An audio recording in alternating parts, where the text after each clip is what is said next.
Well, good morning, good afternoon, good evening to everybody. Welcome to session 165 of the International Population Conference. This session is titled Emerging Ethics and Human Rights Issues in the Digitization of Population Register Systems. I'm Romesh, Silva, the chair of the IUSSP panel on CRVS systems, and I'll be co-chairing today's research leader session with my colleague Sofia Gruskin. The session is sponsored by the IUSSP scientific panel on CRVS systems. And today we're really going to focus on these emerging issues.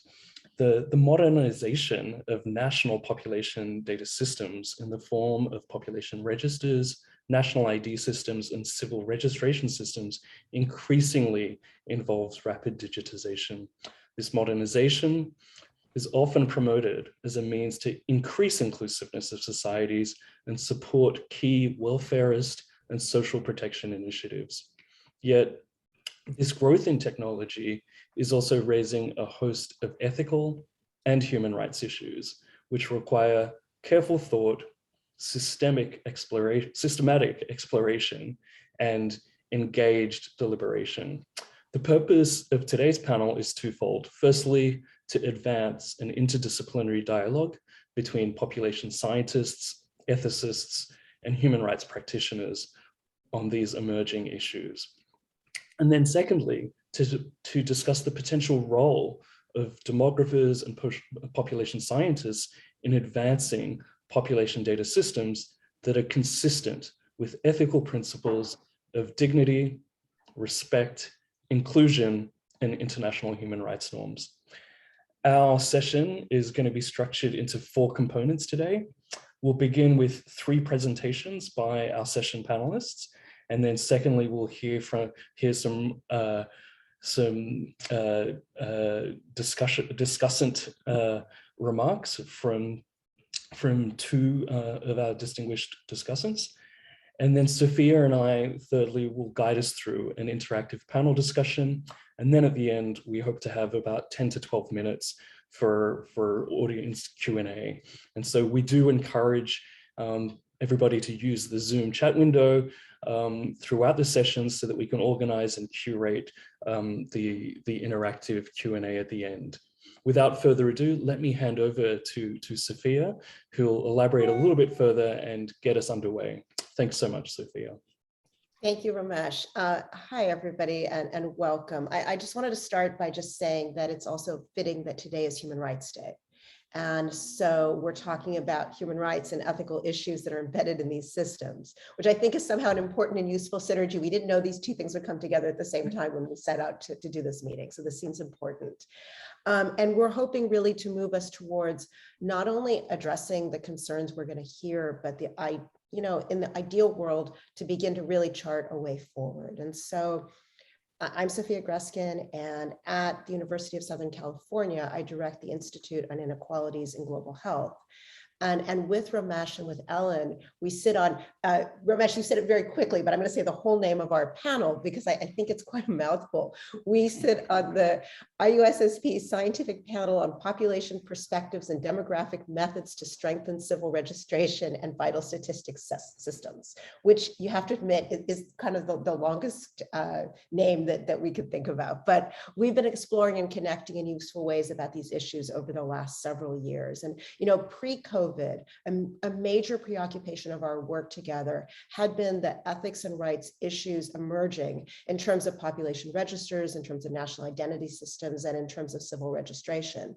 But all of this has been so heightened since COVID. And I think that the pandemic has really brought into sharp focus the interconnectedness, the indivisibility, the inalienability of human rights, not only from health, but from data systems, both in terms of how they operate, but also how the data that are collected are used.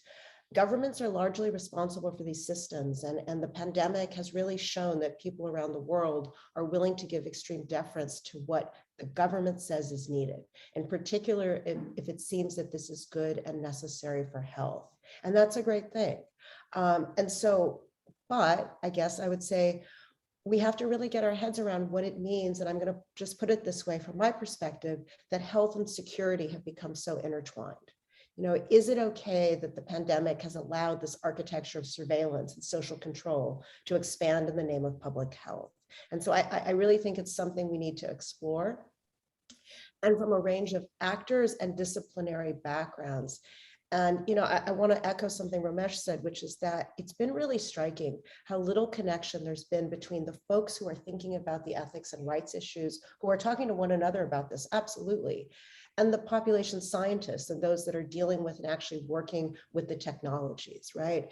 And there's really been a disconnect. And I think it's fair to say we've been collectively wanting to jumpstart a conversation amongst us all. And that's really the purpose of the panel today. So let me start by giving you a sense of our wonderful speakers.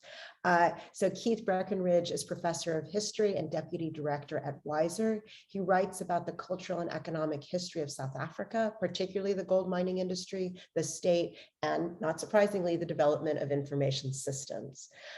Brian Kiira is program officer for business and human rights at the Initiative for Social and Economic Research in Kampala, Uganda. He's a lawyer by training and leads the organization's work on digital identity and societal inclusion. And Usha Ramanathan, who is India's human rights activist and expert on law and poverty.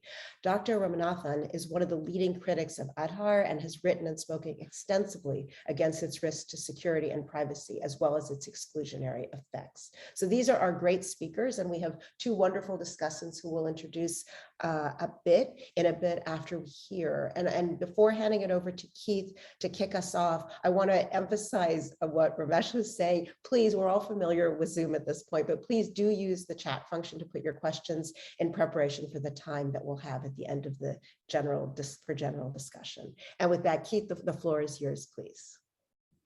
Great, thank you very much. Thank you, Sofia. Thank you, Romesh, for the invitation. It'd be nice if we all get to meet each other one day. South Africans are doing their best to make that impossible, but we'll see how that works out, at least our scientists are. So I'm going to speak very briefly. I've written a lot on this, on the thing. The overall argument pulls together things that I've written and published in other places and talks I've given in other places. I can't really do justice to it. So these are little flags, if you like, about each of which basically refers to a bigger argument, which we could really discuss probably at some length. So bear with me, and if you disagree or you want to contact me afterwards, and we can engage with it. So let me share my screen before we completely lose it. Wait a second.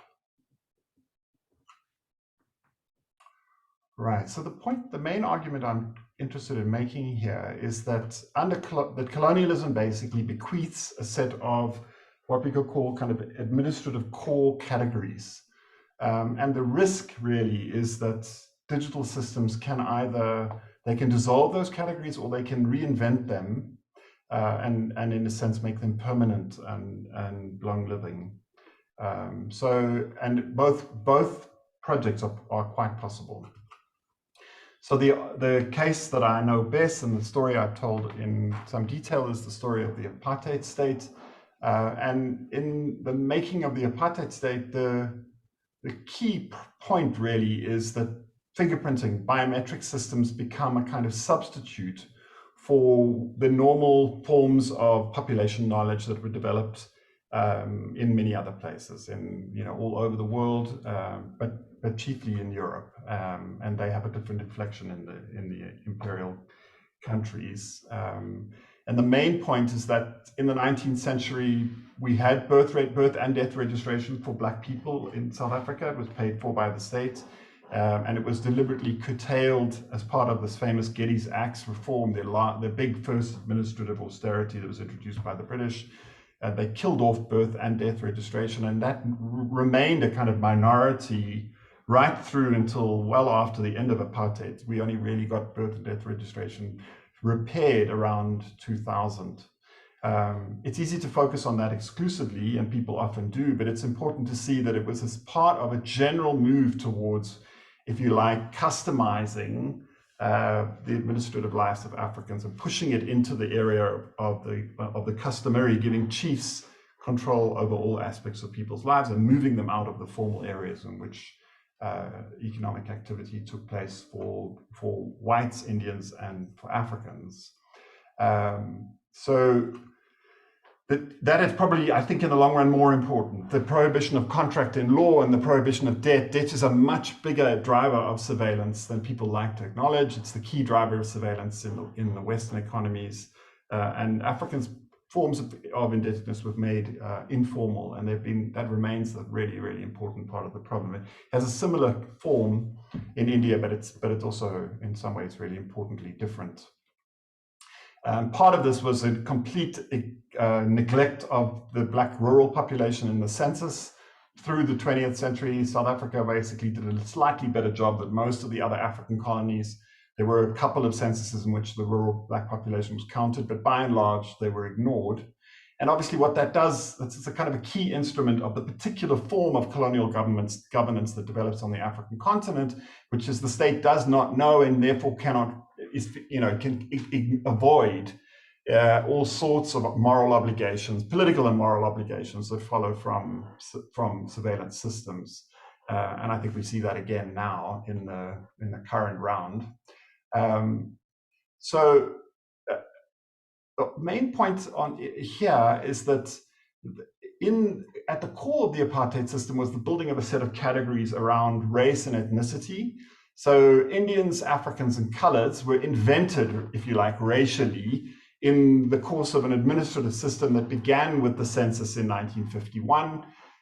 In that census, the census counters were basically told to decide the race of the people who were completing the census forms. And then in 1967, the state basically invented a form of what we could call administrative race. So it was, you are the race that your parents were classified in, and there was no debate about how that looked. So the census played a really important part, but so did the paperwork itself. People were often forced to choose a particular form, and if you like, to self-classify along those grounds.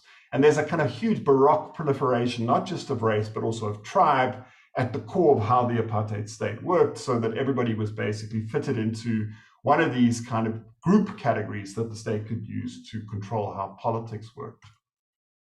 Now, the key point about South Africa is that this was mostly dissolved and undone before apartheid ended.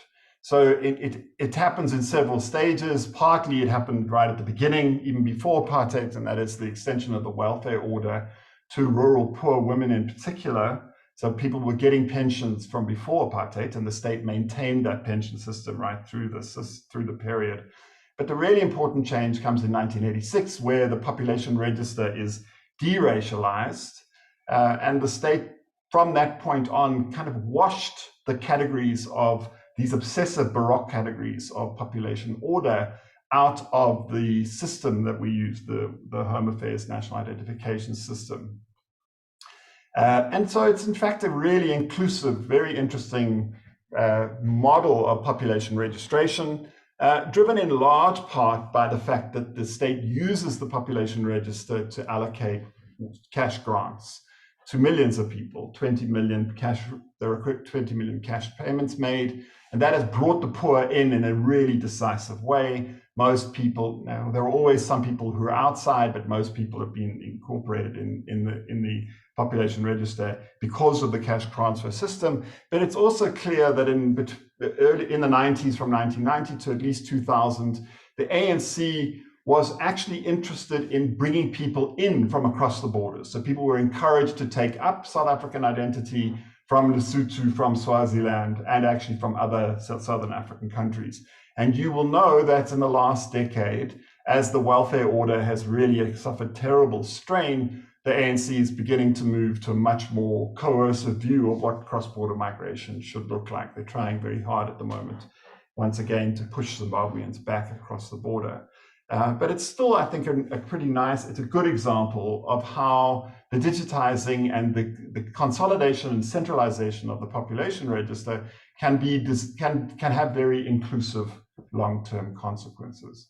Now, I think that in the Indian population registration system works very similarly. I'm pretty unusual in this. And I don't know if Usha and I are going to get a chance to talk about this now. I hope we do one day. For me, Aadhaar is really, and it was designed as an instrument to dissolve the caste categories that were introduced into Indian population politics during the early 1920s. People will know the famous conflict between Ambedkar and Gandhi around caste, this caste segregation of the Indian population. In a sentence, I would say it's really important to be alert to the fact that for the British, caste registration was an instrument of divide and rule. It was a way of breaking, if you like, shattering Gandhi's claim to represent a unitary Indian nation. And it has become more and more powerful over time. It's proliferated, you all know this, after 1949, and it's become essentially more and more potent in Indian politics in the course of that 50-year period. It's unusual. It's much weirder than most Indian social scientists really want to acknowledge. They don't like to speak about how unusual it is, how much it structures life. It shapes access to credit, access to employment, access to guilds of employment. It's really, but it's not natural, and it's often treated as being a kind of characteristic of Indian, if you like, population politics that existed before colonialism. It's very much an artifact of exactly the same kinds of colonial population categories that existed in South Africa. So Aadhaar, I think, Nilekani, I don't think there's any, I've made this point at length in another place. He's attempting to insert this biometric, singular, random identification number in a way that's quite similar to what happened in South Africa. It doesn't seem to be working out like that. In fact, it seems in many ways to be reproducing the structures of caste organization, these basic categories that exist in India. And we're still actually quite early on in the process. We don't know where this will end up ultimately. The main point for this talk, though, is to alert people to what's happening in the other African countries. So everywhere across the continent, the digitizing of population registers is taking place. Often these exist already. They're aimed at adults. Most of the former British colonies have got population registers that they inherited as part of a South African-derived control system. But what they're doing when they do this, and one on the picture on the far right is the brand new Haduma card, is they're embedding these really potent forms of indirect rule, the categories of indirect rule, into the population register itself. So if you have location, sublocation, division, sub-county, and county on your identity card, it's very difficult to see how in the long term these states can escape from the forms of politicized ethnicization that have been such an important part of how politics work. In a sentence, this is a way of embedding tribe into the digital system that we will never escape from. In some countries, Zimbabwe is a classic example, the actual tribal, the sub-district, the subcategory is embedded into the ID number itself. So this Y66 refers to practically village level identity. And once you can pin somebody to a rural location like this, it's very hard to see how in the long run we can go forward towards something that looks like detribalized political life. Right, I've already used up all my time, so I'll leave these points up for a second and people can see. The main point is that the forms of population registration that are taking place now inherit this colonial history. That, for me, is the real danger, much more than the human rights or the exclusion problem. The real danger is the ongoing, if you like, reinvention of these basic categories. And let me stop there. Thank you, Keith. Super helpful and super sobering, really. Thank you so much, and a lot for us to discuss. Absolutely. Brian, if you can take it from here, please. And Romesh, is this where we speak to now? Yes. Nancy's going to load up the Okay.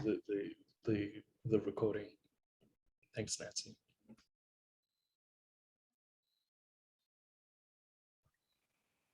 Thank you very much for having me today. And as already introduced, my name is Kiira Brian Alex, and I'm a program officer with the Initiative for Social and Economic Rights. And today's paper will largely be based off research that we at the Initiative for Social and Economic Rights together with Unwanted Witness and the Center for Human Rights and Global Justice at the New York University Law School, conducted.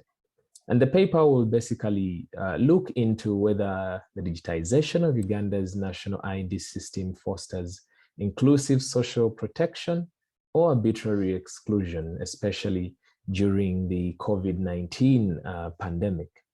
And to start us off, it would be important for us to briefly look at the genesis of the National Digital ID. And important to note is that at the onset, this national ID system was rolled out primarily as a national security tool. And on many occasions, the then Chief of Defense Forces always put it out and said that this is a way for us to monitor and know where people are, that it is another element to be added to our arsenal of security weapons. So from the onset, it was very clear that this was more to do with national security interests than it was about social service delivery.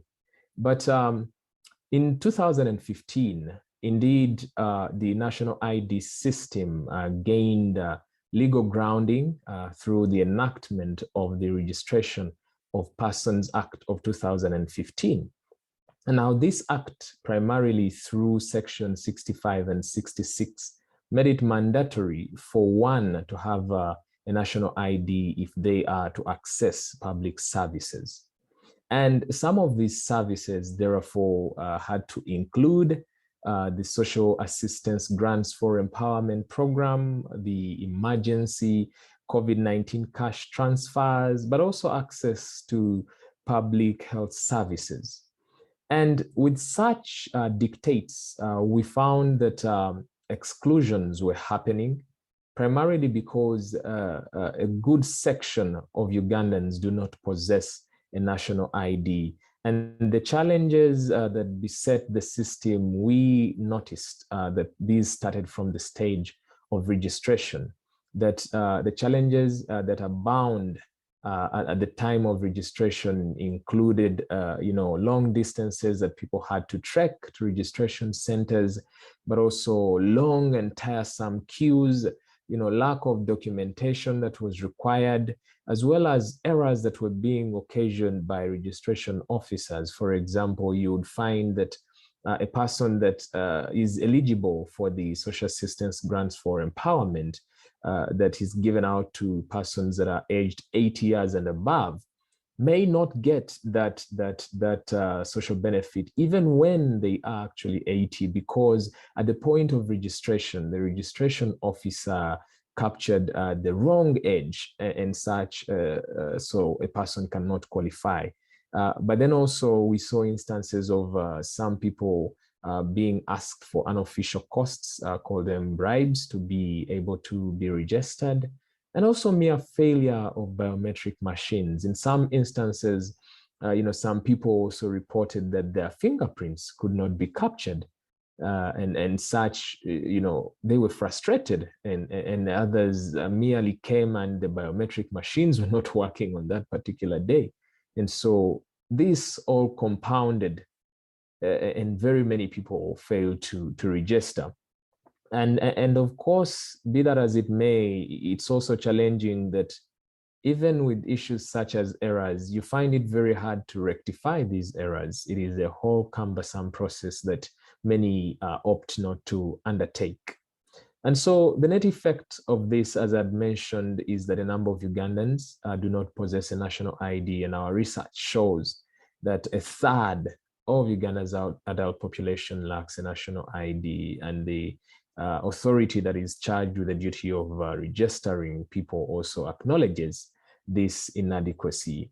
And as you can see, many a time the media has been awash with stories of exclusion, and I'm just using an example of the Social Assistance Grants for Empowerment Program, where very many have missed out on this social benefit, the older persons, simply because they do not have a national ID, or if they do, the national ID has errors that render them ineligible to access the social benefit. But then we also saw these exclusions happening with the emergency COVID-19 relief funds, that the government was again relying on information that was supplied to the National Identification Register to select and identify beneficiaries, which also again was problematic because of the dysfunctions of that register, as I have mentioned before, but also in access to public healthcare services. Very many mothers that we met in our research reported challenges in accessing healthcare simply because they did not have a national ID. You'd find mothers that have been sent away from a hospital in an emergency situation because they simply do not have a national ID. So the exclusions keep festering. And so we've come to the conclusion that digitization for Uganda equals arbitrary exclusion. And we've been calling upon the government many a time to halt the mandatory use of a national ID as the sole identity marker to access social services. They can use alternative forms of identification. And we've seen this play out very well. For example, in the instance of rolling out of vaccination in Uganda, at first the government requested that each and every person has to present a national ID before they are vaccinated. But when we quickly ran for redress in the courts of law, the Ministry of Health reversed its policy and said that that would actually be problematic, seeing as very many Ugandans do not have a national ID. And so they opened up and took other forms of identification for people to get vaccinated. Now that is what we want to see with other forms of social services. It can be done, it has been done before. And also we ask for a structural reform of the authority charged with the responsibility of registering persons. We need an overhaul. We need to iron out the flaws that the system has before we can start pegging social service access to the national ID, but then also to be able to put in place accountability mechanisms for the national ID system, that given the flaws that attend the system, it is only right that we have in place mechanisms to which people can go for easy and immediate redress. Other than that, I would like to call us all to check out our research. As I mentioned before, there is a research report entitled Chesterway and Left to Die, but also a video documentary that documents the lived experiences of people that have been excluded from accessing social services just because they do not possess a national ID. Thank you very much, and I look forward to further deliberations. Thank you. Thank you, Brian, for that deep dive. And it not only serves to illustrate the issues that Keith raised, but a whole bunch of new things that we need to be thinking about and are of concern. And thank you also for making those materials available to us. Usha, please, the floor is yours. Thank you.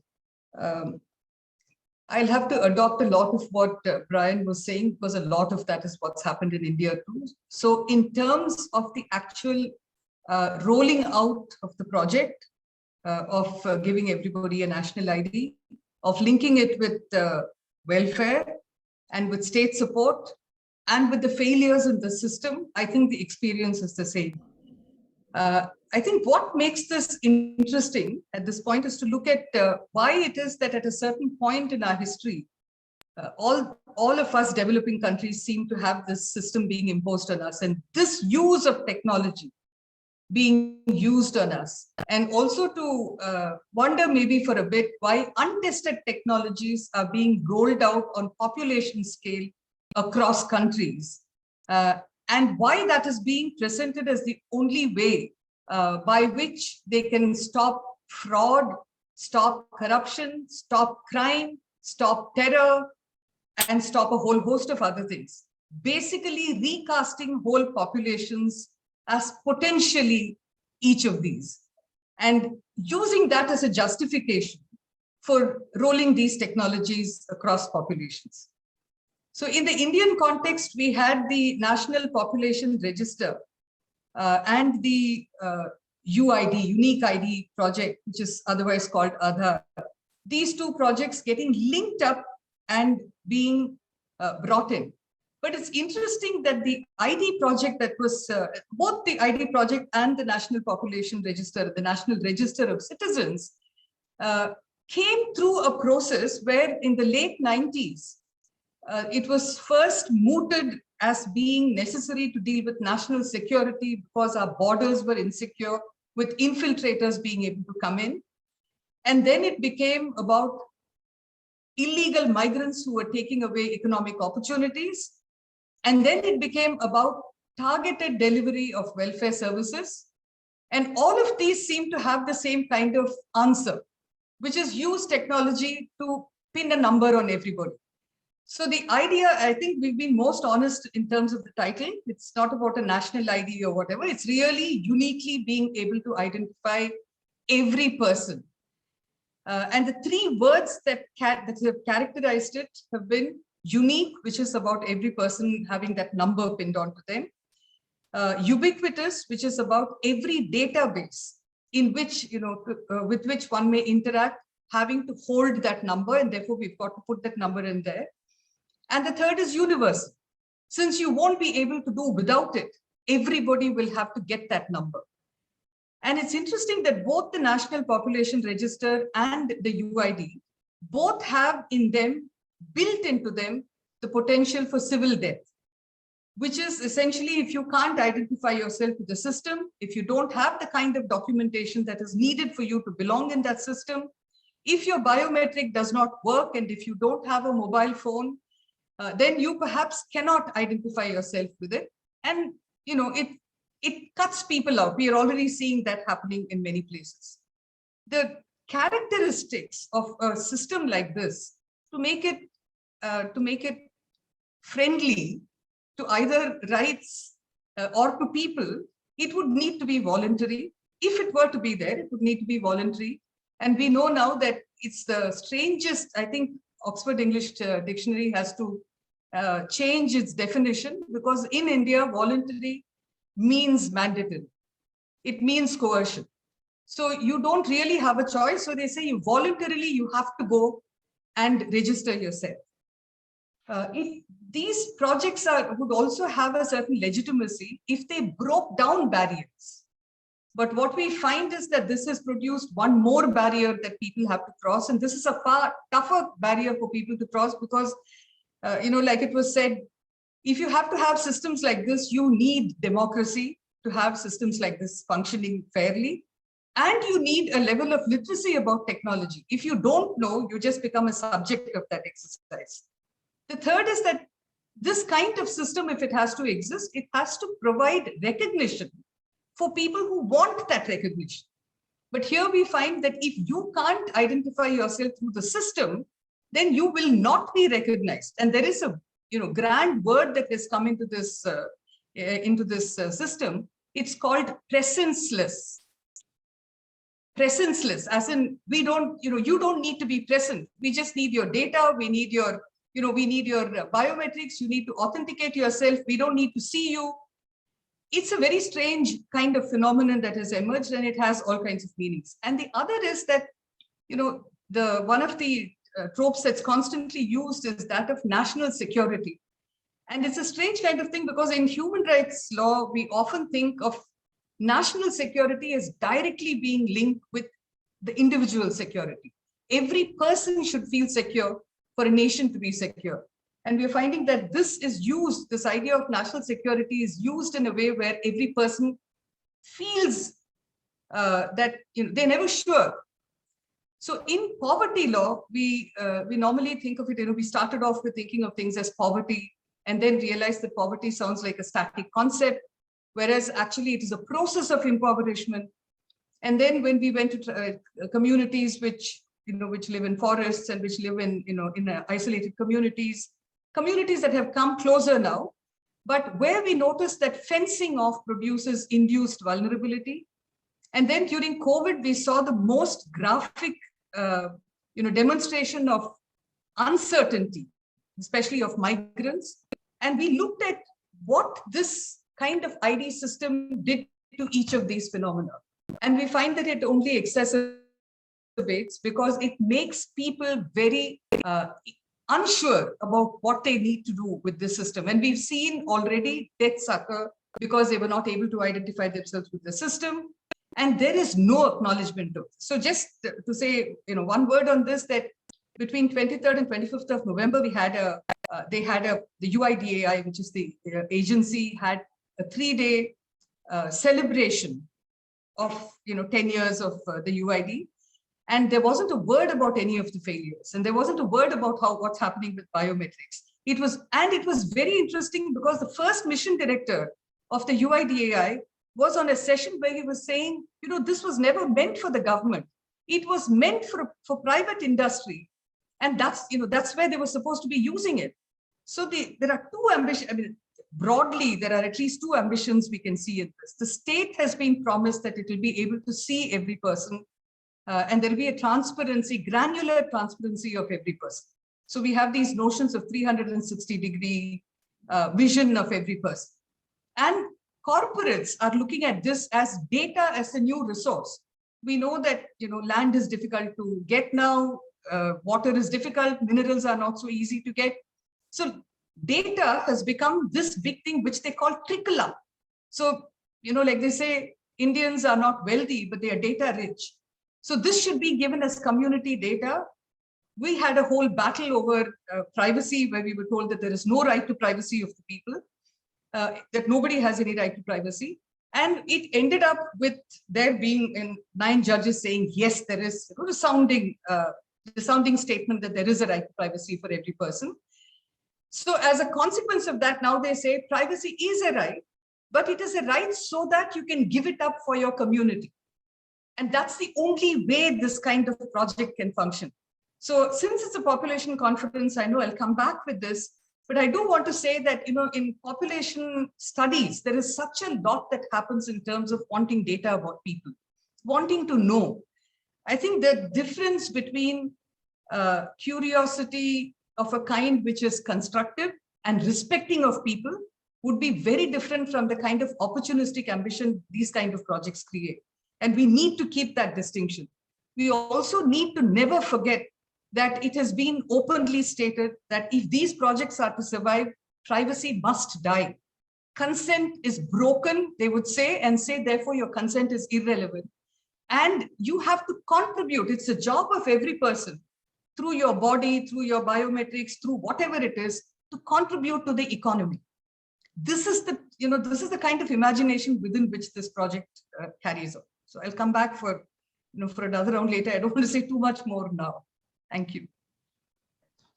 Thank you, Usha. I'm so grateful for your work and for your reflections. And I'm 100% with you. Listening to you all, the need to address this all is so clear.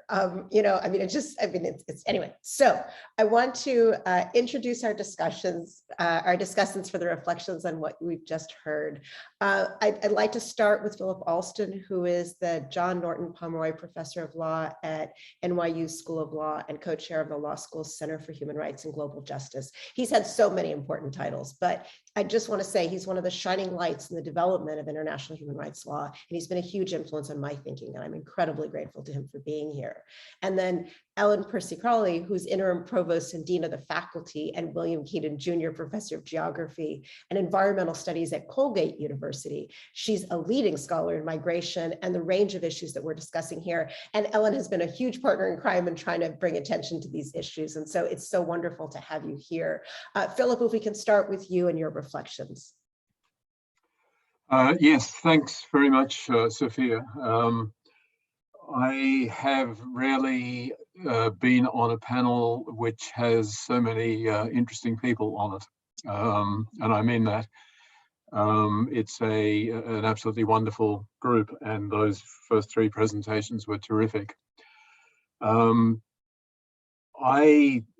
think what I want to do is I don't plan to comment on any of the 3 specific situations, because I think each of the presenters is truly an expert, and I agree with the approach that they've taken. I think the most important thing for people watching the panel is not to go away thinking this is a phenomenon that is peculiar to countries like South Africa, Uganda, and India, which might seem a long way from wherever they might be, but is actually a global phenomenon. And that India, in so many places, is seen, I mean, as Keith said, South Africa is seen as the, or was seen as the colonial role model. This is how other colonial societies need to go. South Africa's shown the way. India is now the new model globally, being held up by the World Bank and by many others as the way that we should all go. And if you look at the digitalization policy of your own government, wherever it is, and I'm Australian, and the Australian government has the most ludicrously ambitious but slippery digitalization policy imaginable. And it follows very much the sort of analysis that Brian and Usha have highlighted in relation to India and Uganda. Just very briefly, I got into this through my work as UN Special Rapporteur on human rights and extreme poverty. And it became apparent that in places like the United States and the United Kingdom, digitalization was being used in ways that are deeply problematic for human rights. But what we started to see when we dug more deeply, and this has been hinted at by the other speakers, is that the same sorts of promises keep recurring. For example, there will be improved access to public services. And first of all, that is almost always, let me use the harshest term, fraudulent, in the sense that the real objective is to reduce access to public services. This is a way of trying to really minimize the amount of money we need to spend. But more importantly, as Usha indicated, this is actually a way of increasing private services. In other words, it is a gift to the private sector. India is the prime example. India is now moving into the whole health area, where public health facilities are being dealt with through a new digital platform that's being set up. And as in many other countries, what this is really going to be used for is a systematic reduction of investments in public health and government subsidies to the private sector to take over, which will lead to lower quality of healthcare at a much higher expense. The services are promised to be more convenient and user-friendly, and I think Brian gave the perfect response to that. They simply are not, despite the potential that they might have to be so. They will be more inclusive in terms of the poorest and the marginalized. And again, we see in the Ugandan case, in the Indian case, there are always a significant percentage of people who are actually excluded, and they will have immense difficulty ever recovering from that exclusion in the initial database.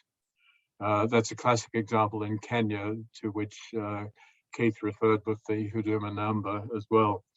It will be empowering for individuals. In fact, it's every bit as empowering as the automated telephone services that many of us use these days to try to get through to banks or medical centers or whatever. It's utterly disempowering, the way in which it is set up, and frustrating. And of course, it's designed to do that, particularly in the welfare area. And then it increases government transparency. In other words, it'll all be online. You can immediately see exactly what's happening. And we don't need to be experts to know that, of course, things are actually moving in very much the opposite direction. Governments are becoming ever less transparent. It's ever more difficult to get data or to understand what the algorithms are, what the policies that are really being promoted are.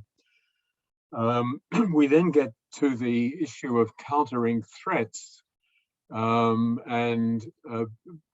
Keith gave a superb illustration of the colonial origins of all of this, and Brian brought us up to date with the Ugandan manifestation that so many of these systems are being used for, designed by, exploited by security services, which have their own agendas that are radically different from the welfarist type arguments that are used by governments. And then you've got the prevention of fraud, which is the oldest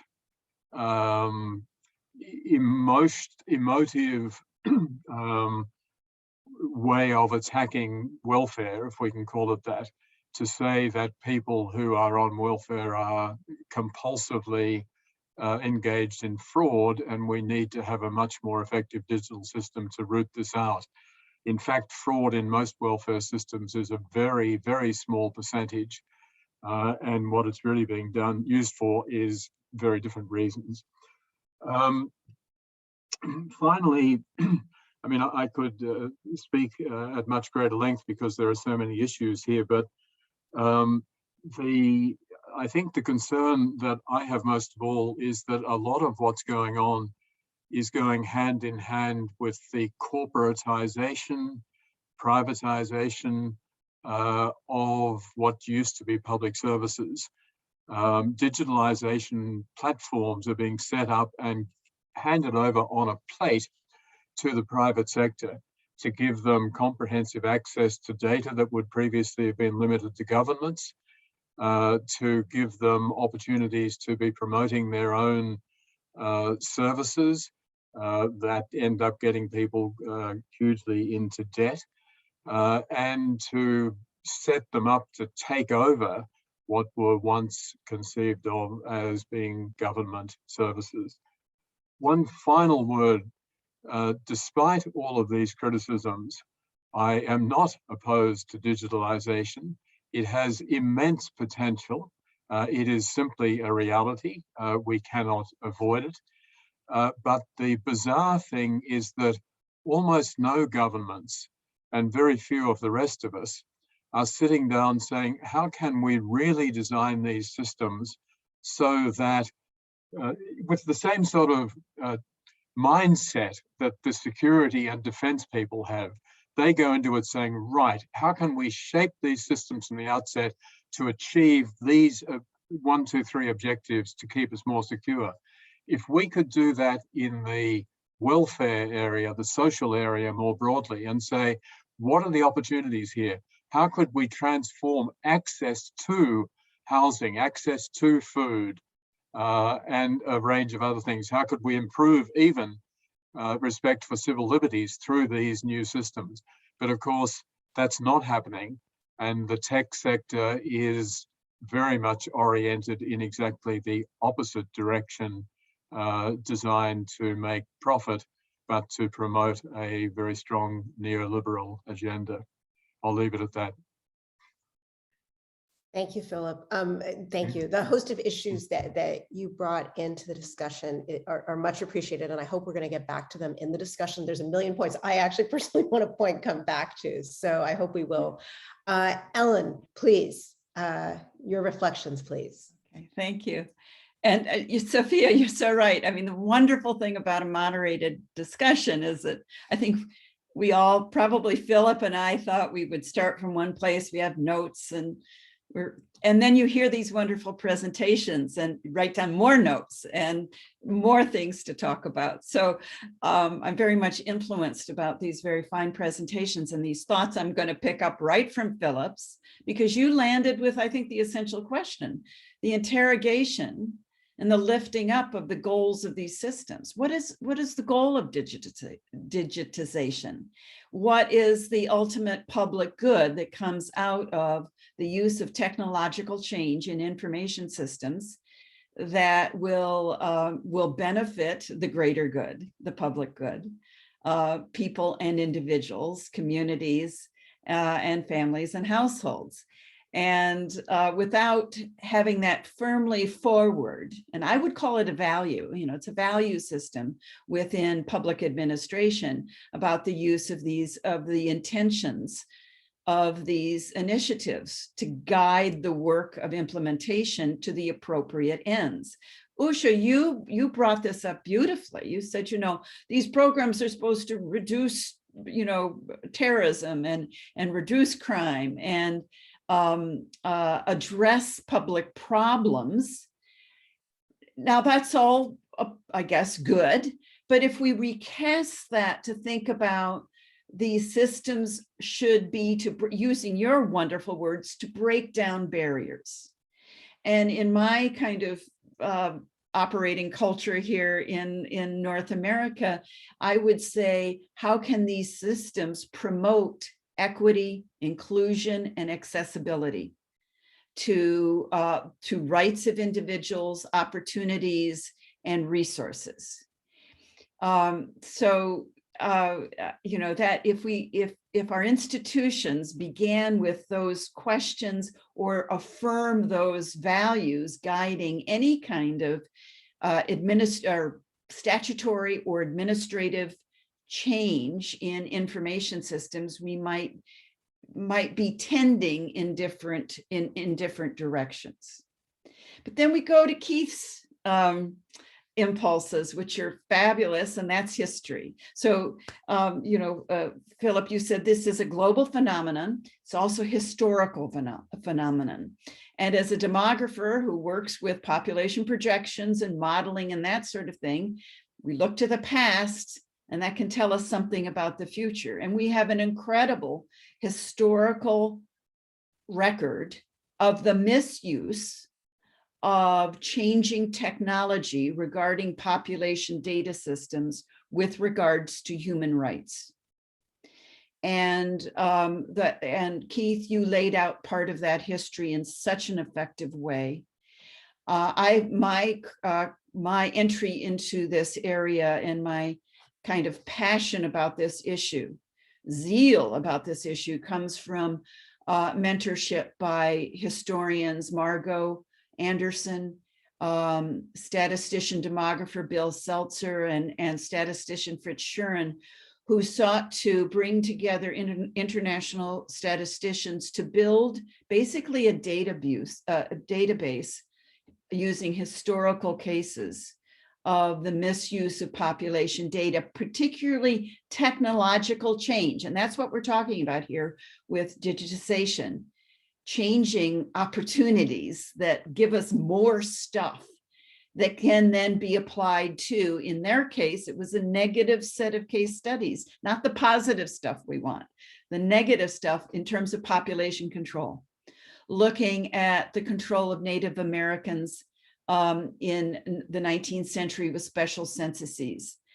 They drew me into the historical records on Australian Aboriginal policy, which actually influenced Philip very much, Keith, policies regarding personal biometrics and personal identification through discs from Northern Territory, from Darwin to South Africa.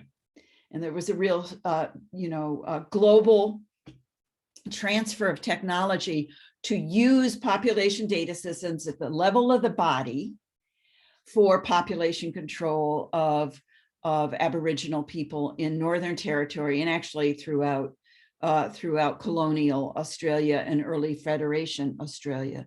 And the historical records go on, and they come up into the 1990s very clearly. If we go through the Holocaust and the use of data systems there, Rwanda and genocide within Eastern Africa. And now Sofia Gruskin is bringing us very fast forward in thinking about the securitization of borders and migrant groups in relationship to public health issues. And again, the role of information systems, digitization, but information systems and population registration systems or data systems more broadly as a way of population control. Very negative, very problematic historical events, but should say to us, says to me, we could predict misuse of these data systems in the future. We've got a historical record. We better be vigilant at all scales. Now, what Anderson, Seltzer, and Shuren argued is this: it is that the public administrators at the lowest level that we need to educate, lowest in the infrastructure, on the ground, collecting the data to help them think about how their work might be misused. I would argue that in the area certainly of international migration governance, with the Global Compact on Safe, Orderly, and Regular Migration, we need to ramp up those sensibilities, those value orientations with regard to population data systems to the very highest level. We're in this rather, we really are in a paradigm shift in terms of global migration governance with the two global compacts, particularly the second compact on migration, and linking international migration and mobilities to sustainable development and positive development and the reduction of poverty and the increasing of environmental sustainability. And the part of the mechanism for moving forward on the compact is evidence-based policy. But that evidence-based policy has to be embedded in a value system that recognizes our historical precedents for the misuse of those data systems, including digitization. I really believe this is an argument, or is a we are faced with a set of challenges that should return us to thinking about the value of social science, social administration at every stage in data collection, measurement, data collection, and group, aggregate, and individual identification. And returning to Philip's point, why are we collecting these data? And Usha's point and Brian's point so much about the issue of exclusion, when this should be about inclusion, if that in fact is our professed value for health and human security. So I'll stop there. Thank you. Thank you, Ellen. An awesome set of things to think about. You know, I guess what I would say is we, in our kind of circle of folks, have been discussing the risks and dangers, right, that digitization poses. And, you know, I really appreciate, Philip, you raised at the end of your talk, Ellen, you raised in terms of how these systems can actually do good. Right? Like, what's the positive that actually could happen? And it's a question, I think, for all of you, and I would like to kind of go around. I mean, the reality is we're stuck with these systems, right? But we need to think not just about the potential positives, but to actually think about how we, if in a concrete ways, what is the potential of these systems to actually support social protection, particularly for marginalized populations? We have these systems, we're stuck with them, right? So what is it, if we wanted to say concretely, like, what are some things that we might want to recommend to think about how these things could actually do the kind of good that we would hope that they would? And I would like to go around and I don't know, shall I just go to who I see on my screen? Would that be the easiest? Is that the easiest? Usha, that brings you up first. Thank you. I just want to say two things. One, I think we need to think about technology as a tool and not as a solution like it's being proffered very often. And the second thing that I want to quickly say is that I don't share Philip's optimism or, you know, the hope that he has that it will provide something for welfare, for two quick reasons. One that I think the digital divide is really huge, and it's not easy to understand this technology. And to, people are being told, you just use it and do what we are telling you to do. Come and put your fingerprint. This is no way we treat human beings. And they have no clue what it's doing to them. The second, and the other thing is that the tech interest is very different from the kind of aspirations that we speak about in human rights circles. Technology companies are not doing human rights work. And they may or may not be good guys or bad guys, but they are not human rights people. And the last thing is that people work through collective action. The way these technologies work, they create granular entities, and they don't give space for collective action. So I think it's breaking through collective action. It's a way of imposing control and of determining for people what they can and cannot do. So we have these three tropes of invisibilizing, dispensability, and redundancy. I won't go into what each of them, because it'll take too much time. But just to say that, when you visibilize people on a database, it doesn't produce anything other than visibility, transparency of the person.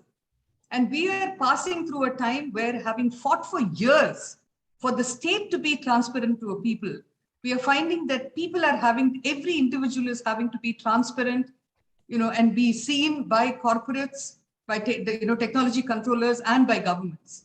This inversion is a direct violation of anything that we've been battling for. Thank you. Keith, you are next on my screen, if that's okay. So I think I would say in general, I'm much more inclined to the ambivalent analysis of these tools. I think they can do real good. I've written a huge amount on this, and I encourage people to look at that stuff. The real problem is that these states were built with a kind of deliberate project of making people invisible in order not to worry about them, not to worry about their healthcare, not to worry about their property rights, not to worry about any of the issues that people would take entirely for granted in a adequately registered society. And that means that there's a real imperative to implement these systems, and they can go both ways. There's nothing built into the technology to mean that it's going to be exclusive. It can actually be really inclusive. And there are examples, even from Uganda, of the state basically being very open about giving people citizenship. Try if from Africa getting a visa to come to the United States or to Europe, and you will quickly find the biometric edge of these states. That's where they're applied. So I think Philip's right. This is the sort of tool set we have. I don't think that demonizing these people helps very much. I find that in general very open to their understanding. I think they listen carefully. I think the real danger is human rights is a tricky argument. It's easy to deploy against the ends you want people to use. And those of you who are watching them will see them use privacy law. They'll quickly say biometrics is the most privacy secure way of organizing anything. I think human rights is a dangerous ground on which to try and have this argument. It's really about fundamentally building institutions. These are societies that need better institutions across the board. They need to do birth registration, death registration properly. They need health surveillance systems. Those are the things that really matter. And if giving people an ID card in Uganda means that they demand those things from the state in a way that is new and may actually be achievable, I think we'll have achieved something really important that otherwise I really battle to find in any other society. Thank you for that. Absolutely. Again, I think so much here for us to talk about. Brian, please.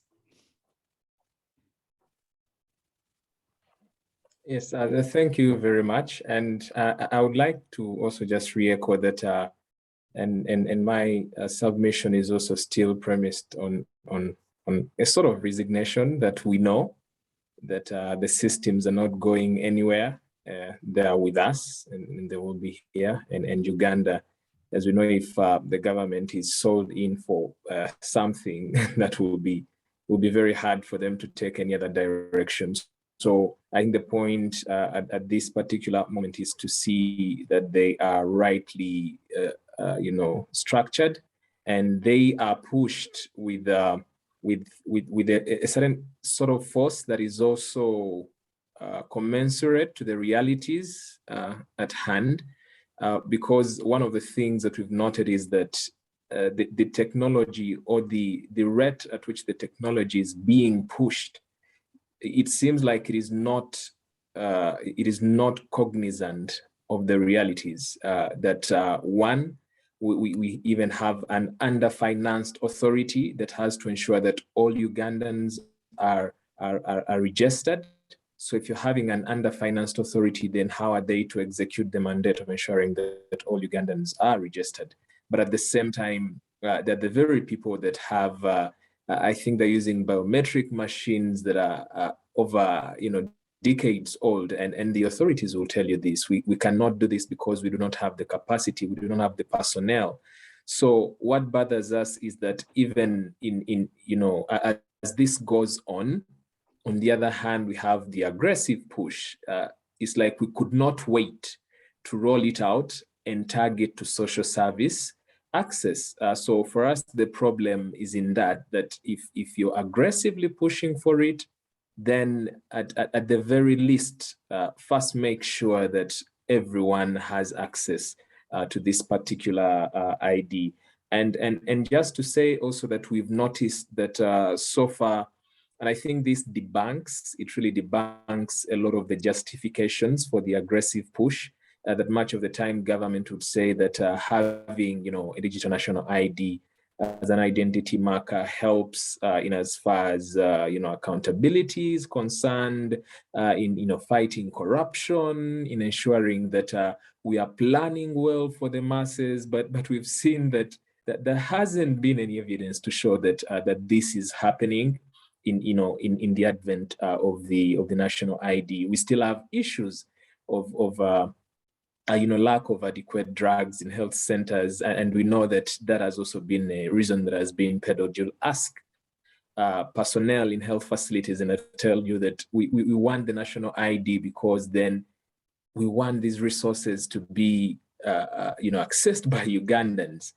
And this reason is usually seen, especially at districts or areas on border areas, that they will say, in this particular district, we have very many Kenyans running into Uganda to access our health services. So if you have a national ID, that helps us in making sure that no Kenyans are getting these services and only preserved for the Ugandans. So it's still a very problematic, and we, for us, we only think that it's prudent that at the moment, I think that as Uganda, we are not at the point where we roll it out this way exclusively, that for someone to access social services, they have to present. And it's a pity that as we're still grappling with the challenges that the current national ID has, the government is planning to roll out yet a more, what they call, a more digitized and more, sophisticated national ID that will have more information in 2024. So we fear that we risk getting into the same cycle that we have. I'm very certain that by the time they roll out the next digital ID, there will be Ugandans that haven't yet gotten an ID. And then the process will go back as if we never were, or we never saw these challenges before. So that's where we're at. So we're just calling to see that there is a match between the advancement and the realities at hand for our country. Thanks. Thank you. I note that it's been very hard for anybody to come up with any positives, right? So as we think about this, I just need to say that we're coming there. I just wanted to let everybody know on a technological basis that we've lost Keith because he lost his power. So he's trying to get back on. So just for everybody to know, and that shifted everybody on the screen. So Ellen, you are now next on my screen. Okay.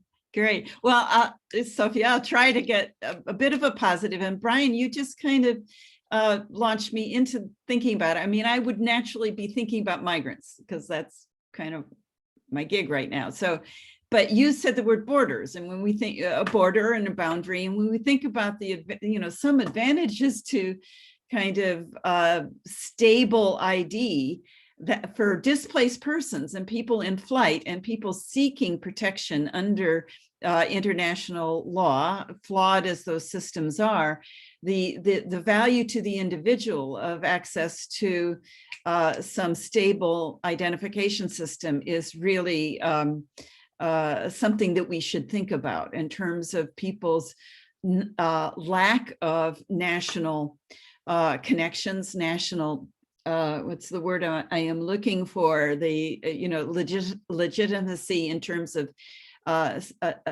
connection to a state, citizenship, not in a legal sense, but in terms of the sense of belonging. And for migrants, this is, we need to think carefully about the relative benefits for people in flight without access to protection from countries and communities of origin. So that might be a case, a population case that we might think about in a particular way. And maybe as we think about some of these issues through, we might think about different, think about gender, think about age, think about migration status as a way of kind of qualifying our analyses of the benefits as well as the risks of digitization, very much tied to points in the life course, points in vulnerability, as well as resilience and activity, and trying to find and trying to pursue, or at least pursue security and a positive life trajectory for individuals within a country or seeking security and benefit within another country or another region. Thank you. Philip, last word on this.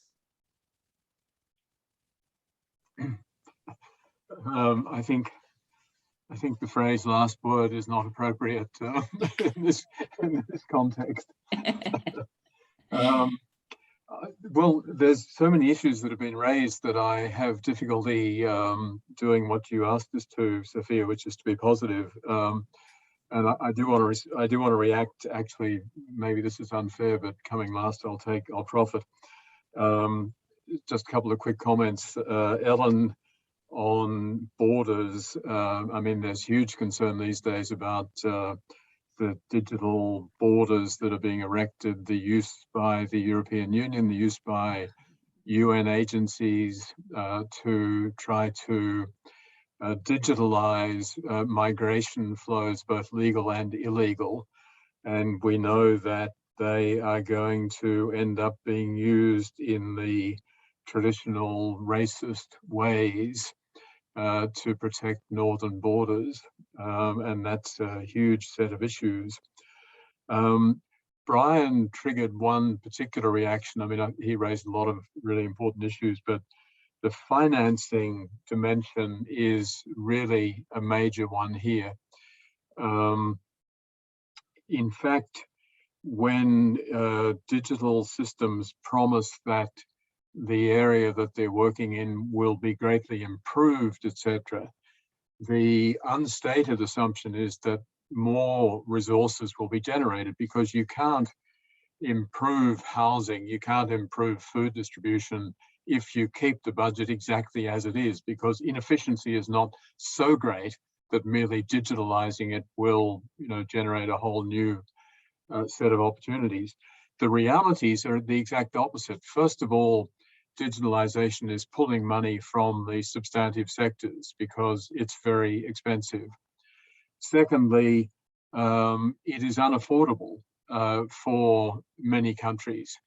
And what's happening, and again, Brian hinted at this, there's going to be a huge crisis in the years to come when developing countries in particular discover that they can't afford the systems that they have been buying at discounted rates. Suddenly the rates won't be discounted. and they will need to completely renew the system because it's out of date. That in turn will lead to a budget crisis, which then leads to increased privatization of the whole area, because the government has to say, okay, we can't afford this, so this is going to be taken over by Deloitte or by some other outsourced private sector provider. And so the financing is a huge dimension that we don't look at enough. A couple of other quick comments. Keith said that human rights is a dangerous ground for this discussion.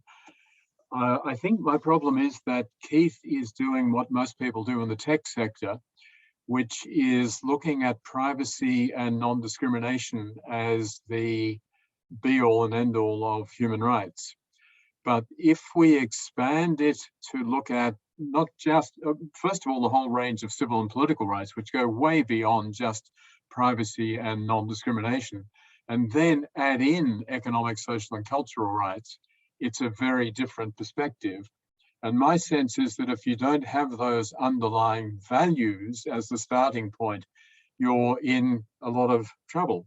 And of course, the real issue there is precisely that the tech industry has not taken on board human rights standards in any way. They talk about their own ethical standards, but they do not subscribe to human rights. They do not ever check what they're doing in terms of the implications for rights. And the final point, to come back to Usha, I wish I didn't have to say this, because I agree with all of Usha's intuitions, perspectives, and everything else, and the work that she and others have been doing on Anhar, I think, is superb. But I guess, I hope I'm not just being a fatalist.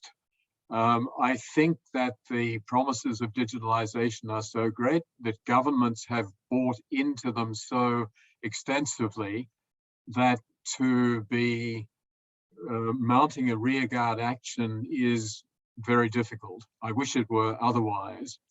And so therefore the challenge is to expose more what's going on, to bring politics into it. The whole area has been depoliticized. You know, please, Usha, this is nothing to do with politics. We are just a government. We are trying to get technical solutions. Keep your politics out of it. That, you know, is the most dangerous possible analysis to accept, and we have to politicize it. These are political decisions that are hiding behind algorithms and other tech camouflage. I'll leave it at that. Thank you. Thank you. And I'm so glad you brought up the human rights response to Keith, because I absolutely was dying to have that sort of response. So I appreciate that amongst everything else. Ramesh, please, can you take us here into the conversation around the implications of this for population and population scientists? Yeah, no, thanks so much, Sofia, and thanks everybody. It's a very rich discussion. Let's not forget, we're convening today's session within the 2021 International Population Conference, the largest gathering of population scientists in the world. And so, unfortunately, we don't have Keith back with us, but certainly a number of the points of discussion today reminded me a lot of some of the writings about South African apartheid, particularly by Mahmoud Mamdani with respect to the banality of South African apartheid. And Mamdani writes about, to understand, you know, the mechanisms behind apartheid, one shouldn't necessarily think about a kind of victims and perpetrator topology around human rights violations, but rather the roles of bystanders and beneficiaries. And so I wanted to use that framing a little bit to invite our panelists and discussants to help us to think a little bit about what the role of population scientists and demographers are here. We are beneficiaries, and in many ways, we're bystanders to a lot of these pieces. We're beneficiaries. We use these kinds of data for estimates, for projections, for understanding population dynamics and the human condition. But, I think one of the big concerns here by the IUSSP scientific panel on CRVS systems is that demographers and population scientists are also bystanders. And we're very interested in hearing what you, particularly from Usha and Brian, but we'd also love to hear from Philip and Ellen, what you see as the role of population scientists and demographers here to really positively contribute and shape some of these digitized population registration systems. Brian in particular, I think, mentioned the need for accountability of national ID authorities and national ID systems.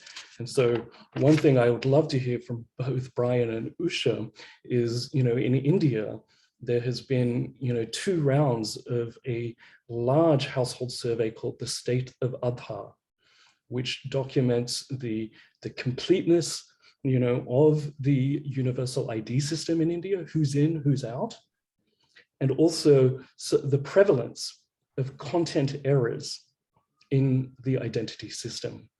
Now, demographers and population scientists, this is a core bread and butter area in terms of estimating who's in and who's out, understanding content errors and their impact on how we understand society through things like census, population registers, civil registries.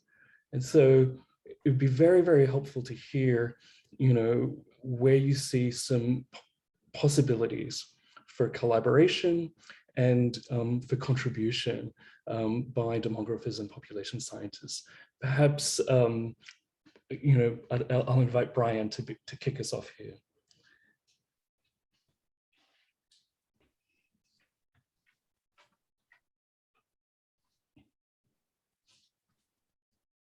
Brian, did you want to start us off?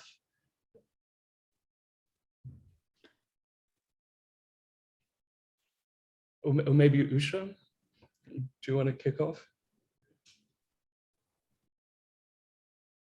Okay, if I can just take a little liberty and carry on from where Philip left off, to say 2 things.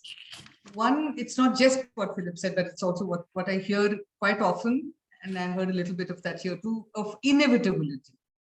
I think I know each of us approaches human rights differently, but one of my core things in human rights is that I will not accept as inevitable something that is not all right. And I think most of our battles have moved in a certain direction because we've not accepted something as inevitable. I see these ID systems the way they are. See, technology was very exciting in the first 10 years of the century.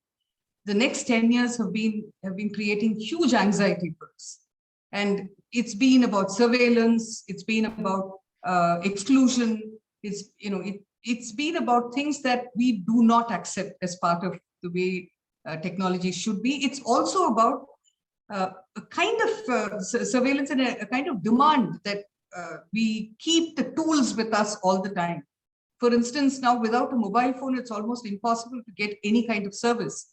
And that's including updating biometrics, for instance. And if you don't update your biometrics, then you are not the person who you say you are. So it's, I just want to, it'll take me much longer to say it more clearly, but I think inevitability is not a position from where we can start on anything. I completely agree with Philip about this not being, that this is in the realm of politics.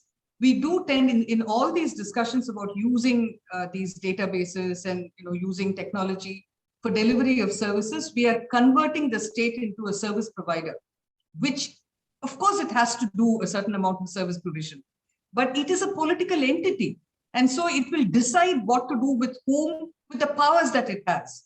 And power, control, and authority define what a state is and those whom it shares it with.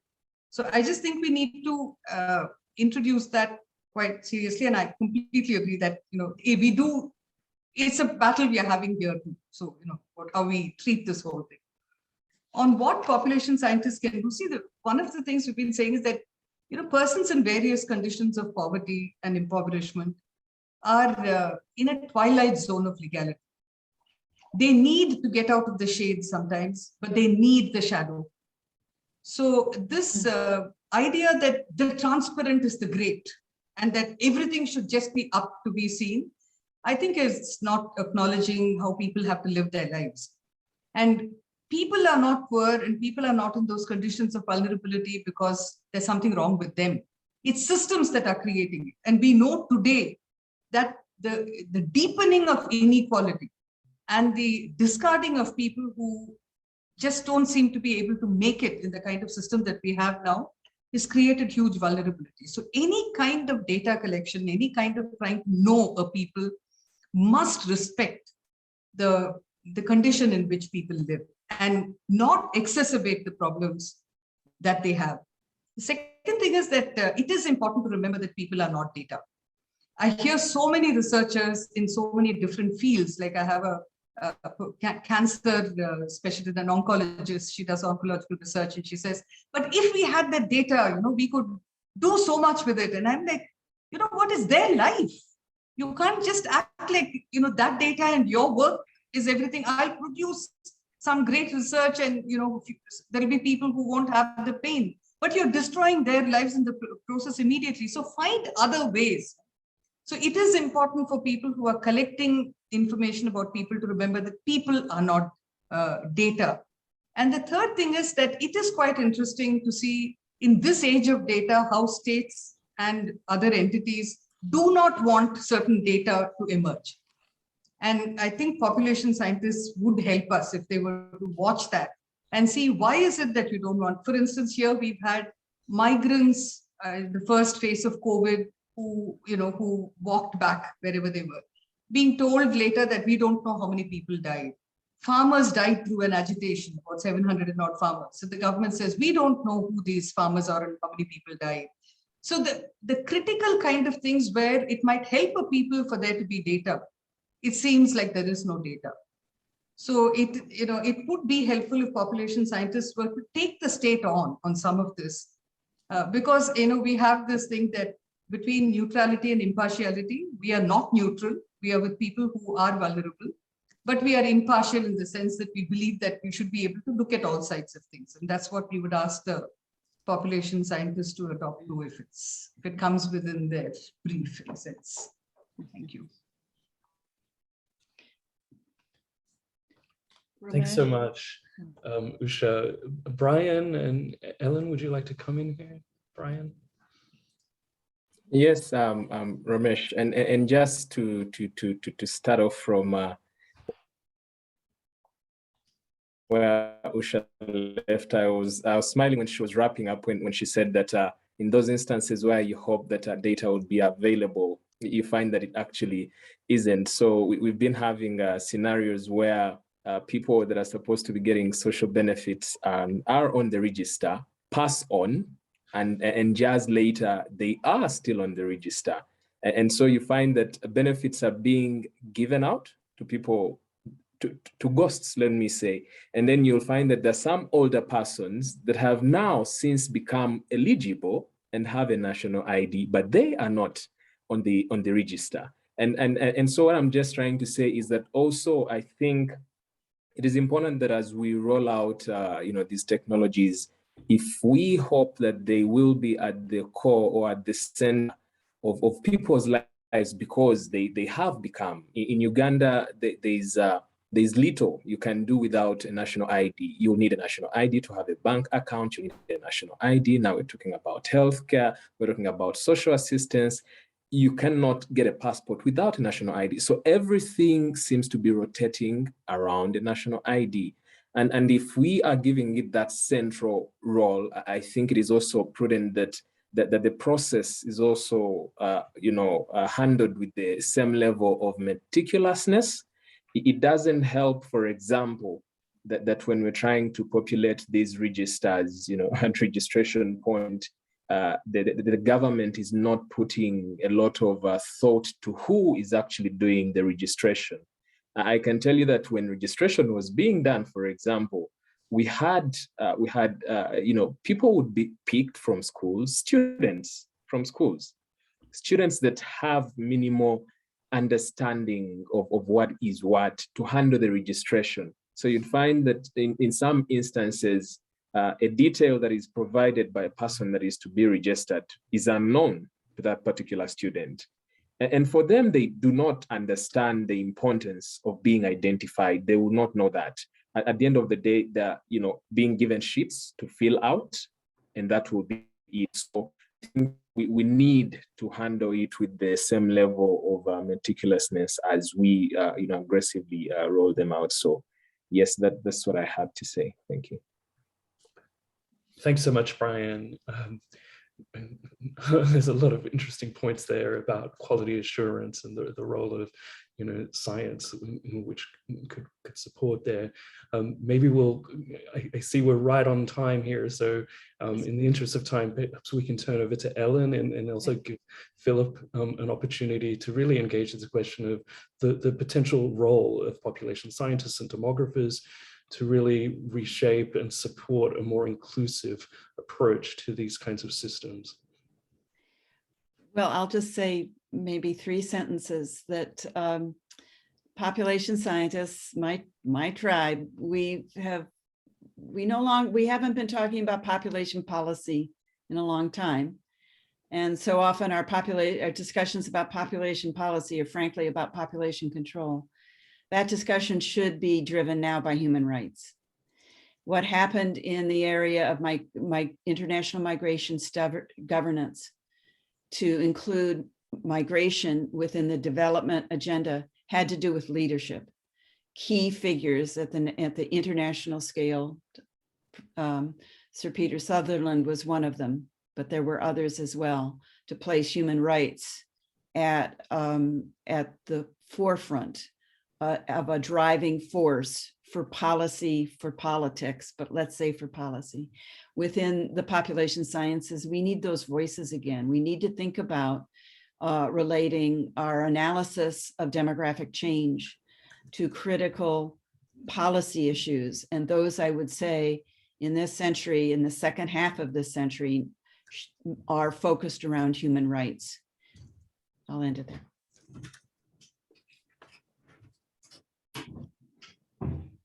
Thanks. Over to you, Philip. Thanks, Romesh. Two very quick points. One, just to repeat what I said before, that when we talk about human rights, and particularly for demographers, we need to have the much more expansive interpretation or definition of those rights. The second is that it is your metaphor from Mamdani about bystanders and beneficiaries is very helpful, because any group of technicians, which is how demographers might often see themselves, do need to take account of the implications of what they are doing. But that shouldn't freak them out in the sense that they are suddenly being told, okay, you're now a human rights expert as well. I think we need to have a lot more interaction, because human rights experts obviously know all too little about demography. They try, they become increasingly interested, but they're not demographers. They don't understand the deeper technical dimensions of what's going on. And I think there needs to be more collaborative work, rather than assuming that either the human rights side or the demographic side can simply start speaking all languages. Thanks so much, Philip. That's enormously helpful. Certainly, our intention here is to really facilitate an interdisciplinary discussion and try to find ways to break down those silos and advance a more unified front in support of basic human rights principles. We are a few minutes over time, so I really do want to thank everybody, particularly our 3 panelists, our 2 excellent discussants, Philip Alston and Percy Kraly. As I said before, and Sofia mentioned also, this is a growing area of interest for the IUSSP and the IUSSP scientific panel on CRVS systems. And so I hope that we'll have an opportunity to work more with colleagues like Usha, Brian, Keith, and Philip in trying to advance this agenda together. And our panel has a few more years of its tenure, and so we hope that in 2022 and beyond, there'll be ways to build on this initial discussion and try to identify ways in which, I think, as Usha put it, the people in population data can be at the center of all of these kinds of initiatives, and the appreciation of those basic rights are protected and promoted at all times. So I really do want to thank everybody for taking the time and engaging. Much appreciated, and we certainly hope that this is a small step towards a more vigorous and engaged interdisciplinary dialogue and collaboration. Thanks so much, everybody.